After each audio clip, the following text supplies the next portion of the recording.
নমস্কার, টিভি9 বাংলা ডিজিটালে স্বাগত। আমি প্রীতম দে। এখন আবহাওয়ায় আপনাদের আবহাওয়ার পূর্বাভাস দিচ্ছি। প্রথমেই বলি, বৃষ্টি আসছে কাল পরশু, দুদিন বৃষ্টি হবে এবং বৃষ্টি হবে উত্তরবঙ্গ দক্ষিণবঙ্গ দুই বঙ্গেই বৃষ্টি হবে। এর কারণ ঘাম হচ্ছে, বুঝতেই পারছেন যে ঘাম হওয়ার কারণটা সেটা হচ্ছে জলীয় বাষ্প।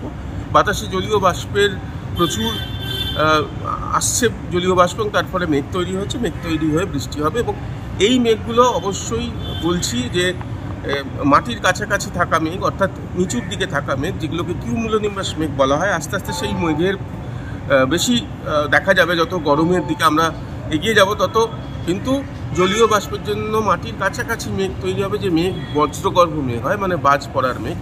সেই মেঘ থেকে ঝড় বৃষ্টির সম্ভাবনা রয়েছে।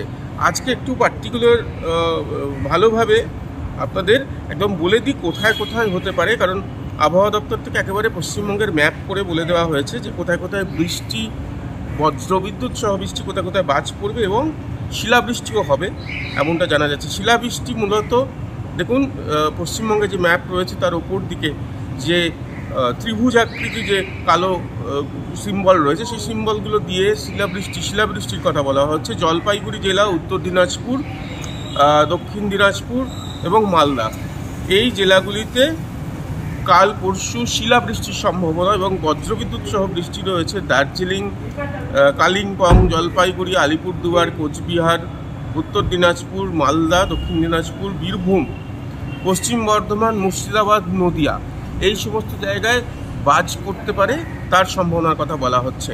এবং ঝোড়ো হাওয়া, কোথায় কোথায় ঝোড়ো হাওয়ার গতিবেগ 50 কিলোমিটার পর্যন্ত উঠতে পারে সর্বোচ্চ।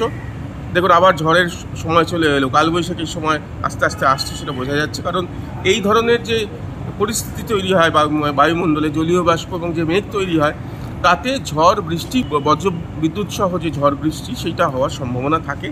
ফলত দেখে নিই একবার, এই দেখুন ম্যাপে দার্জিলিং, জলপাইগুড়ি, কোচবিহার, উত্তর দিনাজপুর, দক্ষিণ দিনাজপুর, মালদা, মুর্শিদাবাদ, নদিয়া এবং বীরভূম, পশ্চিম বর্ধমানের ওই জায়গায় কাছাকাছি, ওখানে এই সমস্ত জায়গায় কিন্তু ঝোড়ো হাওয়া বইতে পারে এবং বজ্রবিদ্যুৎ সহ বৃষ্টি হতে পারে।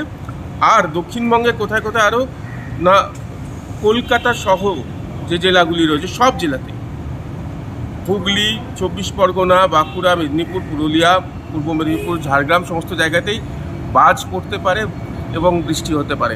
ঝোড়ো হাওয়া, বৃষ্টি, বজ্রবিদ্যুৎ সহ বৃষ্টি, এই সমস্ত এবং শিলাবৃষ্টি, এই সমস্ত কিছুই আগামী দুদিন, আগামীকাল এবং পরের দিন হতে চলেছে। তার কারণ প্রচুর পরিমাণে জলীয় বাষ্প, মেঘ, আর তার ফলে ঠিক এরকম একটা পরিস্থিতি, ফেব্রুয়ারির এখনও শেষ হতে বাকি, এরকম একটা পরিস্থিতি তৈরি হচ্ছে।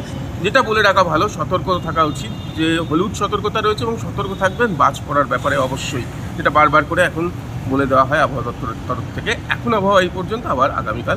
নমস্কার।